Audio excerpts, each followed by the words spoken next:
मेरा शत शत प्रणाम। आत्मनिर्भर भारत के एक बड़े प्रतीक हावड़ा में आना हमेशा ही एक नई प्रेरणा देता है, नई ऊर्जा देता है। आज तो मैं आशोल परिवर्तन की एक प्रचंड लहर अपने सामने स्पष्ट देख रहा हूं।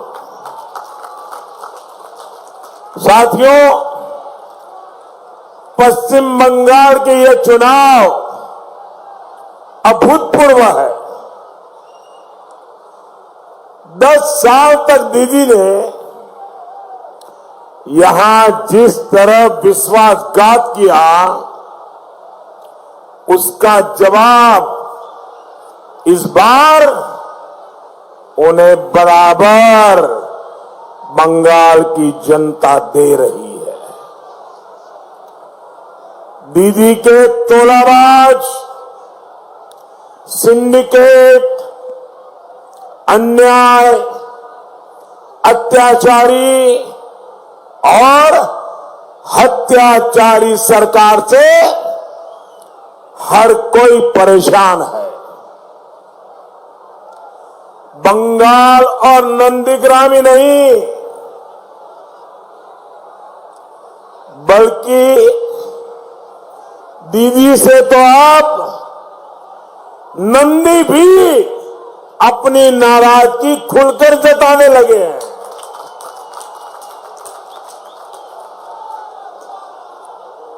भाई और बहनों, स्थिति ये आ गई है कि दीदी के दल को आज पोलिंग बूथ पर पोलिंग एजेंट नहीं मिल रहे। कुछ दिन पहले तक दीदी चुनाव आयोग पर, केंद्रीय वाहिनी पर पोलिंग एजेंट्स को रोकने का आरोप लगा रही थी। अब वो खुलेआम मान रही है कि उनके पोलिंग एजेंट्स ही उनके विरुद्ध बगावत करने लगे हैं। असल में हर गांव में माताओं बहनों का बहुत अधिक दबाव टीएमसी के कार्यकर्ताओं पर ही है। घर में ही दबाव पैदा होना शुरू हो गया है और माताओं और बहनों का अपने परिवार के व्यक्तियों पर दबाव क्या है? दबाव ये है कि वो गरीब, मध्यम वर्ग को लूटने वालों, खून बहाने वालों, हमारी आस्था, हमारी श्रद्धा को गाली देने वालों का साथ छोड़ दें। माताएं बहनें अपने परिवार में ही कह रही है। अपने नेताओं के खिलाफ टीएमसी के भीतर जो गुस्सा था वो हर रोज और तेज हो रहा है। लोग तो ये तक चर्चा कर रहे हैं कि 2 मई की बहुत बड़ी हार के बाद ये तृणमूल पार्टी ही बिखर जाएगी। टी उधर जाएगा, एम उधर जाएगा, सी उधर जाएगा। भाइयों और बहनों, आज मैं हावड़ा की भूमि पर ऐसे समय पर आपके बीच उपस्थित हूं जब बीजेपी का स्थापना दिवस है। बीजेपी की स्थापना के प्रेरणा पुंज है इसी धरती पर जन्म लेने वाले डॉक्टर श्यामा प्रसाद मुखर्जी। डॉक्टर मुखर्जी कहते थे कि शासन राज करने के लिए नहीं बल्कि नागरिकों के सपने पूरे करने का माध्यम होता है। यही तो आशय परिवर्तन है जो पश्चिम बंगाल को चाहिए,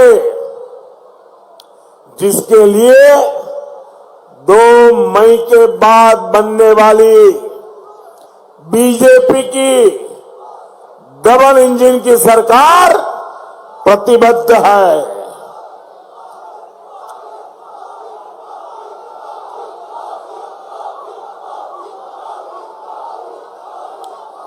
दोस्तों, आपका प्यार मेरी सर आंखों पर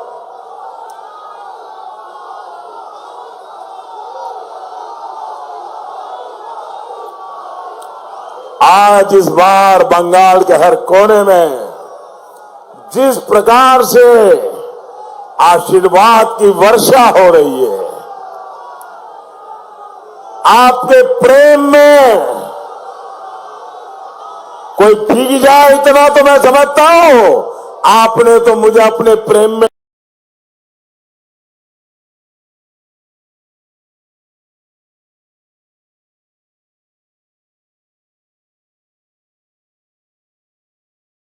डुबो दिया है भाइयों।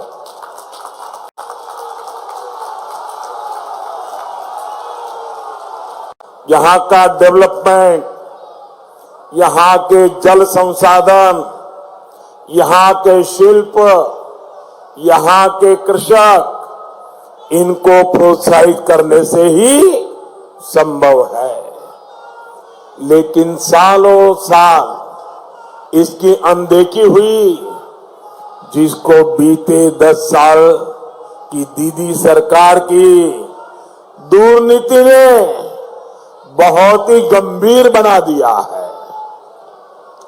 यहां शिल्प का विशेष रूप से एमएसएमई का जो कभी पश्चिम बंगाल की बहुत बड़ी ताकत थी, उनका क्या हाल बनाया गया है, ये आपके सामने है। मेटल हो, जूट हो, बैडमिंटन शटल कॉक हो, ऐसे अनेक सामान की देश में डिमांड बढ़ी है, लेकिन यहां के उद्योगों में ताले लगते गए।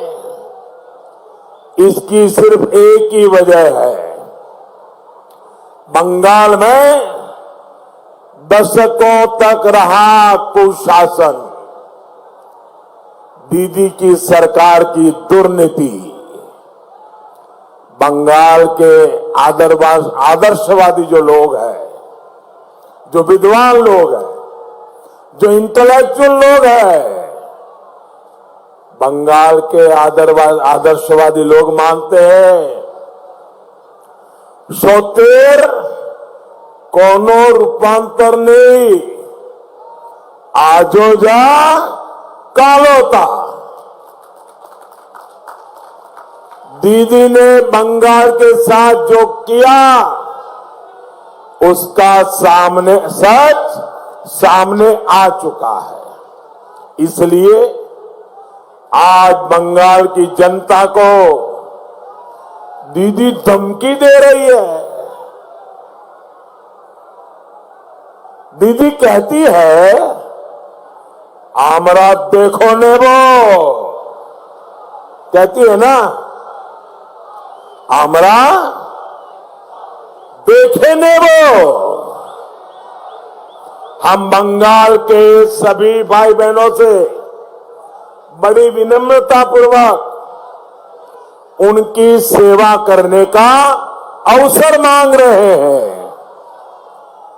दीदी बोलें, आमरा देखे नोबे। दीदी बोलें, आमरा देखे नेबो। बीजेपी बोले, आमरा सेवा करबो। बीजेपी बोले, आमरा सेवा करबो। साथियों, दीदी को बंगाल के भाई बहन नहीं दिखाई देते, उन्हें तो बस वोट दिखाई देता है, वोट। वो आप पर पैसा लेकर रैली में आने का इल्जाम लगाती है। मैं जरा आपसे पूछना चाहता हूं, क्या आप पैसे लेकर के आए हैं क्या? जरा जोर से पूरी ताकत से बताओ ताकि दीदी को सुनाई दे। आप पैसे लेकर के आए हो क्या? क्या आपको यहां आने के लिए बाद में पैसा मिलने वाला है क्या? क्या दीदी ने आपका अपमान किया कि नहीं किया? आपको बदनाम किया कि नहीं किया? आपके ऊपर गलत आरोप लगाया कि नहीं लगाया? ये दीदी पर आपको गुस्सा आता है कि नहीं आता है? दीदी को सजा करोगे कि नहीं करोगे? पक्की सजा करोगे? पोलिंग बूथ जाकर कमल पे बटन दबा करके दीदी को ऐसी सजा करो ताकि वो फिर से कभी आप पर ऐसे गंदे आरोप न लगाए। दीदी तो यहां तक बोल गई, वो आप पर पैसा लेकर वोट देने का इल्जाम लगाती है। क्या आप पैसा लेकर के वोट देते हैं क्या? आप वोट बेचते हैं क्या? क्या आप वोट बेच करके पेट भरते हैं क्या? क्या आप ऐसी स्थिति में है क्या? क्या ये दीदी आपका अपमान कर रही है कि नहीं कर रही है? ये टीएमसी आपका अपमान कर रही है कि नहीं कर रही है? ये चुनाव में चुन चुन करके हिसाब लेंगे ना। दिल्ली में इतना अहंकार हो गया है कि वो बंगाल के हमारे वोटर भाई बहनों को अपनी जागीर समझने लगी है। दीदी ने बंगाल की जनता के लिए ही कहा था, मैं याद कराता हूं, दीदी ने बंगाल की जनता के लिए क्या कहा था? जे गोरू दूध दाए तार लातियों खेते हो। याद है ना दीदी? दीदी याद है ना? आपको याद है ना? आपको याद है ना? दीदी और उनके अपराधियों ने बंगाल की जनता को त्रस्त किया है, निचोड़ दिया है। सम्माननीय आदरणीय दीदी,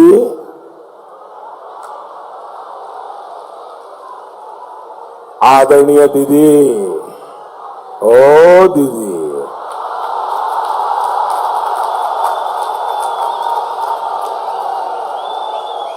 दीदी, ओ दीदी, कितना विश्वास किया था बंगाल के लोगों ने आप पर। आपने बंगाल के लोगों का विश्वास तोड़ दिया। आपने बंगाल के भावुक लोग हैं, इमोशनल लोग हैं, आपने बंगाल के लोगों का दिल तोड़ दिया। दीदी, आपने बंगाल के लोगों का दिल तोड़ दिया। लेकिन दीदी, आप याद रखिए, दीदी आप याद रखिए, पापेर धन प्रायश्चिते जाए। पापेर धन प्रायश्चिते जाए। कोयला धुले मोयला जाए ना।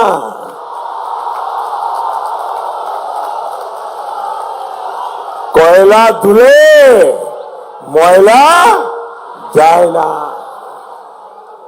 साथियों, हार की हताशा में दीदी आजकल मुझ पर गालियों की बौछार कर रही है। बंगाल के लोग दीदी का ये आचरण देखकर बहुत दुखी हैं। देश और दुनिया में इसकी चर्चा हो रही है कि बंगाल की एक कौन की छवि दीदी प्रस्तुत कर रही है। आजकल दीदी को मेरे उच्चारण पर भी बहुत ऐतराज हो रहा है। बंगाल के मेरे भाइयों बहनों, आपको एक जानकारी बताता हूं, आपको अच्छा लगेगा सुन करके। बताऊं?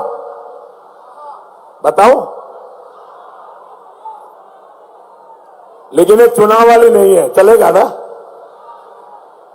ऐसा है, प्रधानमंत्री के तौर पर हमारे जो सांसद है देश के, हमारे जो मुख्यमंत्री वर्ग है, उनका जब जन्मदिन होता है तो मेरी ऑफिस से मैं एक चिट्ठी लिखता हूं सबको। और मैंने प्रधानमंत्री बनने के बाद पहले तो अंग्रेजी में चिट्ठी चली जाती थी। मैंने आने के बाद हर एमपी को उसकी मातृभाषा में मैं चिट्ठी लिखता हूं। मुख्यमंत्री को भी उसकी मातृभाषा में चिट्ठी लिखता हूं। अब ये परंपरा मैंने शुरू की है, लेकिन इसका मतलब ये नहीं कि मुझे हर भाषा का बहुत ज्यादा ज्ञान है। इसका सीधा साधा अर्थ यह है कि मेरा हर भाषा के प्रति सम्मान है, इसलिए मैं ऐसा करता हूं। जब मैंने दीदी को बांग्ला भाषा में जन्मदिन की बधाई दी तो उन्होंने मुझे गुजराती में जवाब दिया और मुझे इतना अच्छा लगा कि यही सच्चे अर्थ में भारत की विशेषता है। इतनी भाषाएं, इतनी बोलियों वाला समृद्ध देश दुनिया में कोई नहीं है।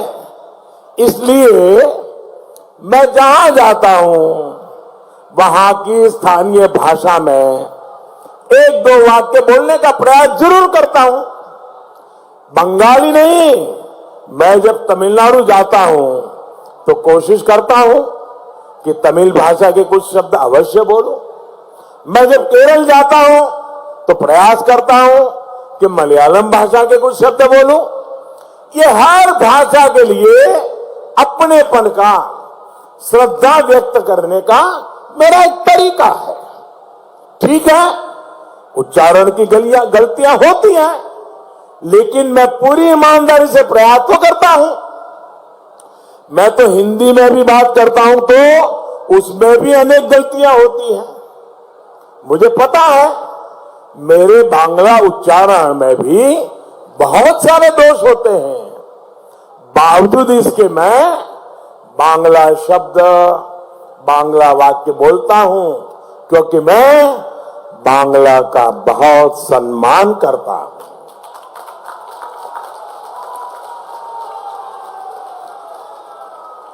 दीदी, ओ दीदी, अरे इसको तो प्रोत्साहित करना चाहिए, लेकिन वो मेरे इस प्रयास पर भी भड़की हुई है। साथियों, सोनार बांग्ला आचरण से बनेगा, साफ नीयत से बनेगा, सही नीति से बनेगा। বাংলার আচরণ হলো পরিচ্ছন্ন ব্যবহার।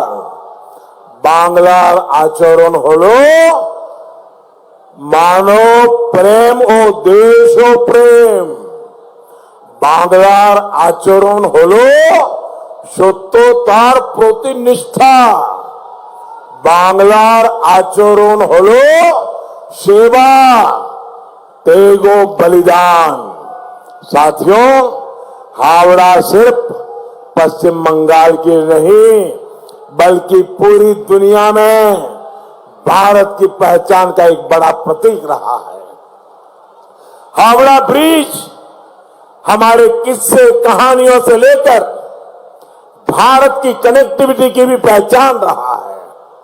लेकिन दुर्नीति के लंबे कालखंड ने हावड़ा को क्या दिया? सिर्फ और सिर्फ दुर्दशा। दिधीर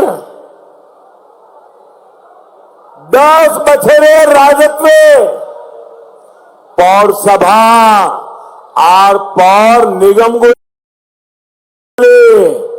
मानुष के ठिकम तो पौर परिसेवा प्रदाने बेसी गुरुत्व ना दिए। Building plan, water connection, parking अनुमोदने कटमनी, दुर्नीति, सिंडिकेट, टोलबाजी के अग्राधिकार दिए छे।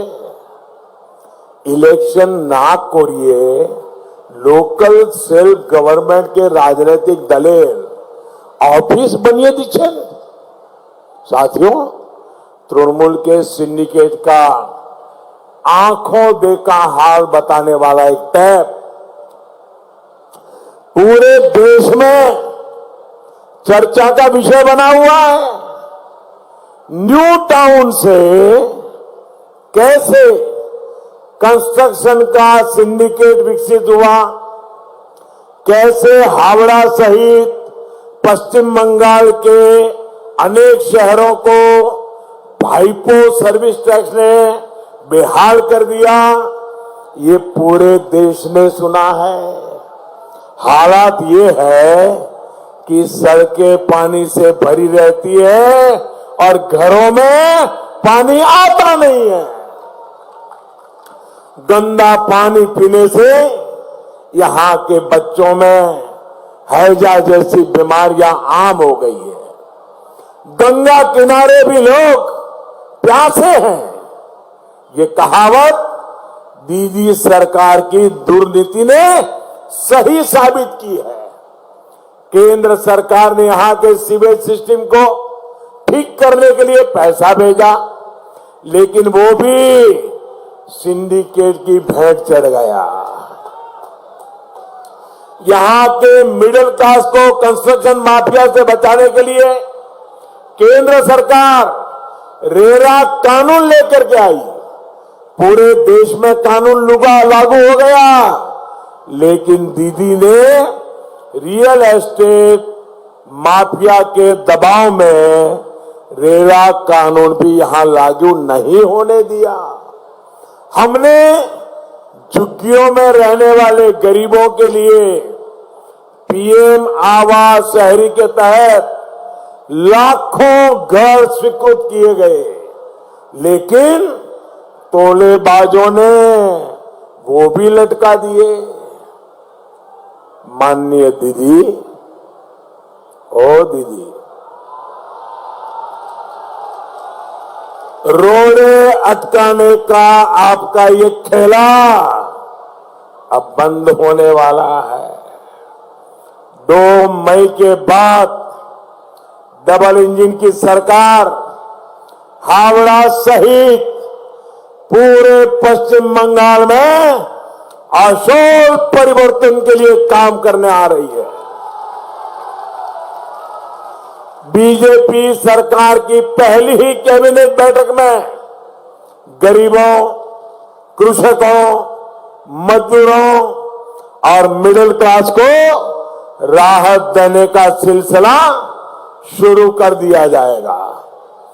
आयुष्मान भारत योजना का लाभ हो या फिर कृषक परिवार को पीएम किसान सम्मान निधि का लाभ, ये सुनिश्चित किया जाएगा। दीदी ने कृषकों का जो टका बीते 2-2.5 साल तक रोका है, वो भी हर कृषक के बैंक खाते में सीधा जमा किया जाएगा। भूमिहीन कृषकों और मछुआरे साथियों को भी सीधी मदद देने का संकल्प यहां बंगाल भाजपा ने लिया है। साथियों, हावड़ा शहर का सुंदरीकरण हो, यहां जाम से, वाटर लॉगिंग से मुक्ति मिले, यहां आधुनिक रिवर फ्रंट बने, ये कौन नहीं चाहता। रेल, रोड, वाटर और तेज इंटरनेट, हर प्रकार की कनेक्टिविटी भाजपा सरकारों के काम की पहचान मानी जाती है। बंगाल की बीजेपी सरकार इस पहचान को मजबूत करते हुए आपके लिए काम करेगी। हमारे प्रयासों का एक प्रमाण ईस्ट वेस्ट मेट्रो कॉरिडोर भी है। इससे हावड़ा के हजारों साथियों का समय, पैसा और श्रम बचने वाला है। डबल इंजन सरकार यानी डबल विकास, डबल बेनिफिट और डबल स्पीड के साथ काम। साथियों, पश्चिम बंगाल को दीदी की सरकार की दुर्नीति ने ease of crime, ease of लूट दिया। बीजेपी सरकार ईज ऑफ लिविंग और ईज ऑफ डूइंग बिजनेस का आशोल परिवर्तन देने वाली है। अब जैसे केंद्र सरकार ने ग्रुप बी और ग्रुप सी की भर्तियों में इंटरव्यू खत्म कर दिया है। इससे सरकारी चाकरी में गरीब से गरीब को भी बराबर अवसर मिल पा रहा है। केंद्र की भाजपा सरकार की नई शिक्षा नीति के माध्यम से स्थानीय भाषा में पढ़ाई को प्रोत्साहित कर रही है। भाजपा सरकार की कोशिश है कि मेडिकल, इंजीनियरिंग जैसे अनेक टेक्निकल विषयों की पढ़ाई भी स्थानीय भाषाओं में हो। स्थानीय भाषा में पढ़ाई से गांव गरीब का बच्चा भी आसानी से डॉक्टर, इंजीनियर बन सकता है। भाइयों और बहनों, भाजपा सरकार की एक और विशेषता है वेलफेयर और विकास योजनाओं में महिलाओं की सबसे बड़ी भारी भूमिका। टॉयलेट से लेकर बेटी बचाओ, बेटी पढ़ाओ, उज्ज्वला गैस कनेक्शन और जल जीवन मिशन, हर स्कीम बहनों बेटियों की सुविधा और सम्मान को ध्यान में रखते हुए चलाई जा रही है। यहां तक कि 3 तलाक के नाम पर हमारी मुस्लिम बहनों बेटियों के साथ जो अन्याय इतने समय से हो रहा था, उसे मुक्ति देने का काम भी बीजेपी ने ही किया है। साथियों, पहले 2 चरणों की तरह ही आज तीसरे चरण में भी आशोल परिवर्तन की लहर तेजी से आगे बढ़ रही है। अब हावड़ा की बारी है। अपने युवा साथियों से, नौजवान बेटे बेटियों से मेरा विशेष आग्रह है कि अपने परिवार में, अपने पड़ोस में आप आशोल परिवर्तन की हर बात पहुंचाइए। पहुंचाएंगे, घर घर जाएंगे, लोगों को बताएंगे, मतदान के दिन लोगों को घर से निकालेंगे, मतदान करवाएंगे, भाजपा को जिताएंगे। आपको हर सीट पर, हर बूथ पर एक ही बात ध्यान रखनी है, कमल छाप। ए बार कमल छाप, टीएमसी साफ। ए बार कमल छाप, टीएमसी साफ। ए बार भाजपा सरकार, ए बार डबल इंजन सरकार। आप सभी का यहां इतनी बड़ी संख्या में हमें आशीर्वाद देने के लिए, और विशेष करके माताएं बहनें, इतनी बड़ी तादाद में माताएं बहनें आशीर्वाद देने आई है। मैं आपका सर झुका करके आभार व्यक्त करता हूं। मेरे साथ पूरी ताकत से दोनों हाथ ऊपर करके बोलिए, भारत माता की, भारत माता की, भारत माता की। बहुत बहुत धन्यवाद।